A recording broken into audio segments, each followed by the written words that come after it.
You are listening to the Foreign Policy Focus podcast. We cannot wait for the final proof. The smoking gun could come in the form of a mushroom cloud. Haven't you driven enough people from their homes already? Bulldoze their villages, seize their property and their laws. They had no part in making it. Now working in Libya with friends and allies, we've demonstrated what collective action can achieve in the 21st century. Now the host of the show, Kyle Insel. This is episode 532 of the Foreign Policy Focus podcast.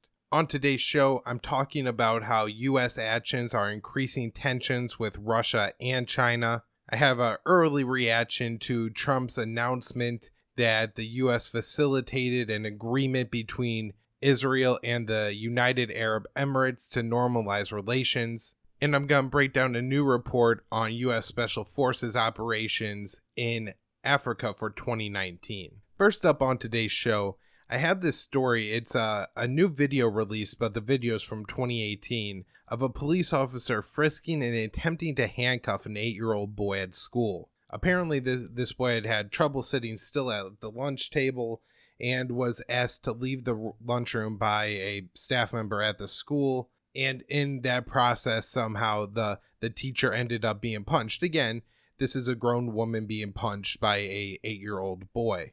You can see in the video that this isn't, a kid that has like hit puberty or anything. So obviously he can't really do any harm to anyone. But nonetheless, they treat him like he's a grown-ass man who assaulted a woman and have the police come. The police frisk him like he's a criminal, like he's got a gun on him or something like that. What could this boy possibly have that the police are going to take away? And then they attempt to handcuff him. Now, I guess fortunately for this boy, his hands are too small to actually fit in the handcuffs. You see this on TV shows occasionally where like they try to handcuff the baby and they can't. It's like a cartoon, so they break out the special kid ones. But, that's what the cops are actually doing in our schools today. And, they want this boy out, I guess, with his hands in front of him. But I have to imagine that the psychological trauma here also, for an 8-year-old boy to go through this experience, he's probably going to be imprinted with the idea that he is some kind of criminal, depending on how the attention and the feedback he receives and interprets it. Hell, maybe he'll do this again because, he gets to be the big bad boy in school or something like that. That you would subject an 8-year-old to this is unbelievable. And, stories like this, I'll link to the story in the show notes page. That way you can see it and share it and people can see the video, because there really needs to be talk about reforming, sending police officers into schools. It really isn't something that should be happening. And I think it is one of the best movements and parts of the Black Lives Matter. What they're asking for is to get the police officers out of schools. I think they understand. While this video shows a little white boy, that more often than not, or at least disproportionately, it's the young black students that are subject to these thuggish tactics to enforce on children by police. And so need to make it happen, and sharing these videos will hopefully do that. Next thing I got up is Tulsi Gabbard is trying to make a big deal and draw some attention out here. So I'll go ahead and link to this article in the show notes page as well from the LA Times, that the Energy Department released a report on nuclear waste stored at the Marshall Islands site. And that report says it's safe there for the people. However, Tulsi Gabbard is saying that it doesn't seem to be the case, and we need to further investigate this. I could definitely see, the Energy Department, I think it says state, it's the Energy Department that this reports from, would maybe lie in order to, not have to pay a whole bunch of money to clean up the nuclear waste at this site. Nuclear waste cleanup is really expensive and really difficult. So my guess is they would do pretty much everything they can to avoid it. I'm not sure. Maybe there's some cronyism involved here too. If a company was contracted and then may be responsible for it, they're trying to cover up for their friends. But very important that we get some deeper investigation on this and find out that, hey, if people are suffering from U.S. nuclear waste, we should find some way to provide restitution for that and potentially clean up. So probably the big foreign policy news story heading into the weekend is, just broke a couple hours before I'm recording this podcast, so I'll only have a pretty early take. But that is Trump announcing that he facilitated, or the U.S. facilitated, an agreement between Israel and the United Arab Emirates to normalize relations. So there's a lot of levels to this.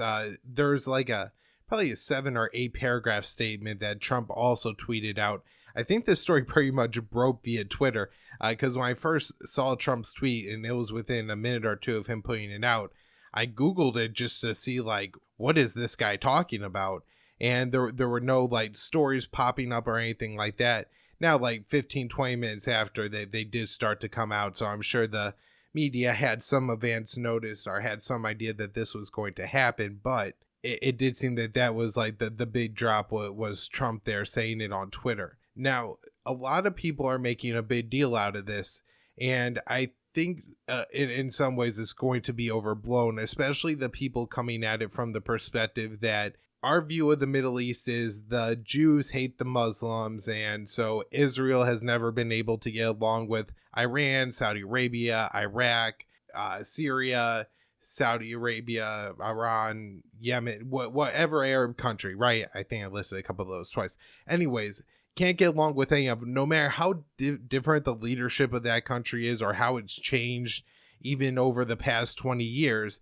They're opposed to Israel because Muslims hate Jews, and, to a lesser extent, Jews hate Muslims, but mostly, the Arabs are the aggressors and the Jews are the people that have to defend themselves. And so this agreement, to some people, I think is going to, seem like a huge thing, like, oh my God, the Jews and the Muslims could make an agreement and get along, and really, tout Trump for being the huge art of the deal guy. Now, in reality, I've only been paying, so close attention to foreign policy, reading the news every day for like the past, 8 or 9 years. And so this may have been something known longer before that by some people. But especially since the Syrian civil war, I think it's become increasingly obvious that Israel, the UAE, Saudi Arabia, all kind of calculate the best decision is to get along under the U.S. security umbrella in the Middle East and point their hostilities towards Iran and what they see as Iran's proxy forces in the Middle East, being the Houthis, Hezbollah, Hamas, the Palestinians, Assad, the Shia Muslims in Iraq, and then there may be a few other groups that I'm kind of leaving out there, but that I think has, especially over the course of the Syrian civil war, so 9 years or so now, has emerged as fairly obvious to people who really pay attention to foreign policy as being the case that it's not that Israel and the UAE can't get along. Now, there is an underlying issue of the Palestinians, and I think a lot of people have said that this is becoming increasingly clear that at least the monarchy and the leadership of Saudi Arabia and the UAE, and this is probably true of other leaders in the Middle East as well, but particularly focusing on those two countries now, have not as much concern about the Palestinians as the average American thinks, and they're more than, I think, willing to sell out the Palestinians in exchange for what they see as their own security, prosperity. And I think one example of this that we could look to is like back to 2014, 2015, as Obama's negotiating the nuclear deal with the Iranians, which you would think would be celebrated by Saudi Arabia, the UAE, Israel, as these are the countries that always say, oh, Iran's a huge threat to us and we need the U.S. support to help. Well, if Obama made sure they can't get nuclear weapons and you think you would be the target of those nuclear weapons, you should be happy about this. However, all of these states opposed it, fearing that if you take the nuclear weapons issue off the table, the U.S. could actually start to normalize relations with the Iranians. And so, you see an example of Saudi Arabia going to war with the Houthis in Yemen, believing them to be more of an Iranian proxy that they are. And Scott Horton points out very well, I think Mohammed bin Salman, looking for a PR victory and an easy win, goes to war there. And the U.S. goes along with it to placate the Saudis, and this is so kind of has been the policy that, especially under the Trump administration, but even before that, that these estates are the ones kind of under the, security agreement with the U.S. And it's not, official like NATO style alliance, but, these countries work together to provide security, or what they call security, which is often offense against the Iranian. And so, I think looking at it from that perspective, I'm not that surprised that, the UAE and Israel would do this, although I would think it may cause some PR backlash in both of those countries. I'm not exactly sure how politically this would play out in Israel. Maybe Netanyahu could spin it as, hey, look, I'm able to make a deal with all these Arabs and I'll make them not care about the Palestinians and get you guys a better deal. And I'm not sure, how much concern, Mohammed bin Zayed, the UAE leader, who was at least like given credit for this in Trump's statement, maybe they feel very secure. They don't have to worry about their people, or that they think they could get their people to support this enough. But I would think it would cause a little bit of a blowback among some hardliners in both countries, just seeing that this may be like bending a knee to the US or something like that. So in some ways, to me, I think this is like taking a private relationship public by Israel and the UAE. Although I did see a mention of, somehow worship at the Al-Aqsa Mosque was, there was an agreement around that. And so I don't understand all the politics around that, so that's something that I'll talk more about on the show next week. I saw the agreement included a whole bunch of, we're going to work together on energy and this and that and security, which they already do. And so it could be more just a ceremonial thing, or as more details come out about it, maybe there are like economic agreements being made. Israel's going to build something in the UAE, or the UAE will build something or sell something to Israel. But for now, I think it seems fairly ceremonial. And my guess would be that both the UAE and Israel assess that Trump is probably a better and more favorable president towards them. Not that Joe Biden would be hard on the Israelis or anything like that, but Trump has been particularly kind and, for some unknown reason, aggressive towards the Iranians, and therefore very favorable to the people the foreign policy consensus labels as the effective enemies of the Iranians in the Middle East, and that includes Israel and the UAE. So, they get very favorable treatment. So maybe this is one of their efforts to give Trump a big foreign policy win. And again, I think to a lot of people, it is going to seem like a big foreign policy win. But I think it's mostly going to end up being a lot of nothing. Although this is a very early reaction. Again, with more analysis coming out, I'll talk about more on the show next week. A few months ago, we were talking about a State Department Inspector General being fired after looking into a couple actions by Secretary of State Mike Pompeo. One was a little bit more on just the common level of corruption, using State Department funds for things he shouldn't.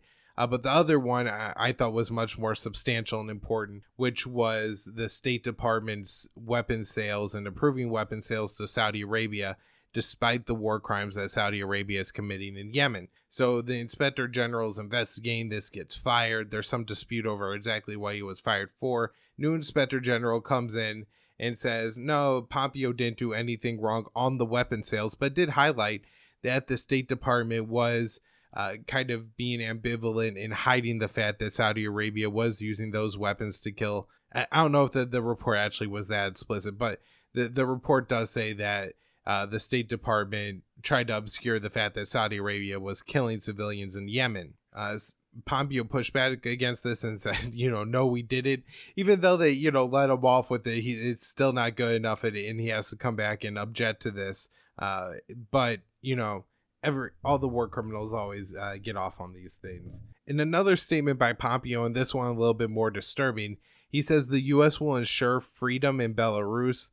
This week there was an election there. There's a lot of allegations being thrown out that there was fraud in that election. There's stories coming out around a Russian mercenary company called the Wagner Group potentially having 30 or so mercenaries in Belarus, and allegations that they were going to foment insurrection, and then, counter stories saying that they were actually just traveling and kind of got stranded there. And it seems like a propaganda stunt more than anything that was actually nefarious. So there's a lot developing within Belarus. Reports of thousands of people arrested as they protest. Violence, by the protesters and against the protesters. So there's a lot going on around that. But the U.S. saying that they're going to ensure freedom and, look at securing elections in a country when, all these people are saying that either Russia, China, or Iran will interfere in U.S. elections, it is absurd. And, concerning that we're going to try to start infusing aid, National Endowment for Democracy money in Belarus, and end up with a color-coded revolution in that country. I do understand that the leader there is very corrupt, and that there is a reason that people are out protesting. And so it may, I'm not saying that the people right now, or the protest movement right now, is in any way illegitimate, just that the U.S. taking any action and getting involved is a negative. We have a statement from NATO saying that they're going to shift their focus from Central Europe to the Black Sea, so moving closer to Russia's border. Lately, we've seen once a week or so Russian fighter planes intercepting American spy planes over the Black Sea, near the Russian border there, and turning them back. This is happening with an increasing frequency, so maybe this is a part of that policy. But the U.S. doesn't have reasons to continue to provoke these issues with the Russians, especially when we are really getting close to the end of the New START treaty. And so provocative actions like these prevent any kind of diplomacy taking place, and making it less likely we're going to extend the one remaining treaty that limits nuclear weapon arsenals of Russia and the U.S. Taiwan is in talks, they say, with the U.S. to buy underwater mines and cruise missiles. They say they're going to do this to deter China. Now, some people may say, hey, the Taiwanese deserve freedoms. They need weapons to defend themselves. Unfortunately, a lot of the times when the U.S. sells weapons, it also comes with, they're buying the U.S. military too, and buying U.S. security. And so if this was, just a case of Taiwan trying to defend themselves, maybe you could argue a little bit about this, but this is a part of the U.S. projecting power in the Pacific and trying to essentially say that we get to control what happens everywhere in the world. And so we're, now increasing our relations, and especially publicly, with Taiwan. The U.S. Secretary of Health, Alex Azar, was recently the highest level visit to Taiwan from the U.S. Since pre-1979. And so we're, showing more and more support. And with the weapon sales, and there have been other weapon sales, several under the Trump administration, I think China is interpreting this more and more as a threat.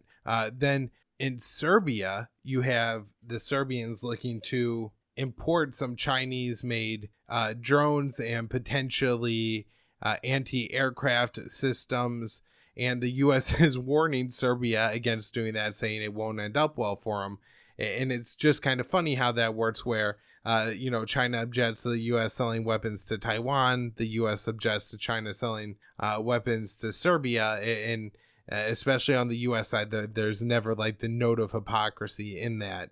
China has issued sanctions against 11 Americans, including 6 Republican congressmen, I think Ted Cruz being one of them. I'm not sure if China sanctioning an American is going to have much effect on them. It's not like it's going to prevent them from going to Walmart and buying Chinese-made goods. I mean, some of these people may have deals with some Chinese companies. They're all very rich people, and China is a developing market, at least was before coronavirus.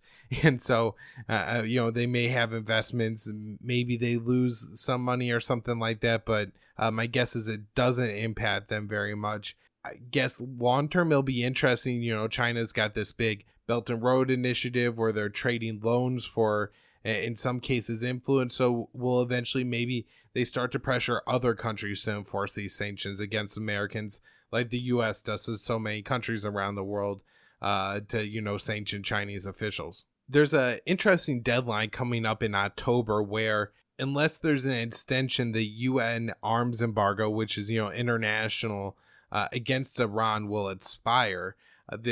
Once it expires, the Iranians are hoping, I think, to buy some planes and other stuff from Russia, and what they, I think, would see as a deterrent against as American or Israeli attack. The U.S. and Israel are both, at least saying publicly that they're very concerned about this. The U.S. had proposed a resolution to extend this.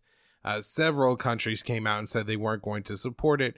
Russia and China threatened a veto. The U.S. has now come back with a far more watered down version of that, but I don't think it's going to pass either.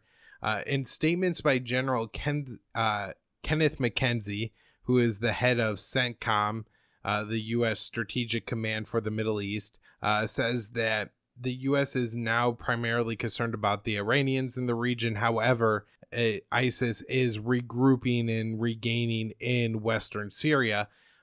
Didn't really specify where in Western Syria. My guess is that it would have to be like out in the desert or something, as Assad controls a lot of that territory, and what's not controlled by Assad is mainly controlled by other enemies of ISIS and the Islamic State, and that's the other jihadist groups in Syria like al-Nusra. So I'm not sure where they would be finding home and refuge there, or maybe this is just a made up statement in order to keep U.S. troops in Syria. But at the same time, we can't really say that they're in eastern Syria because that's where the U.S. is occupying. I think the more concerning part of that statement is, saying we're shifting policy even more towards countering Iran.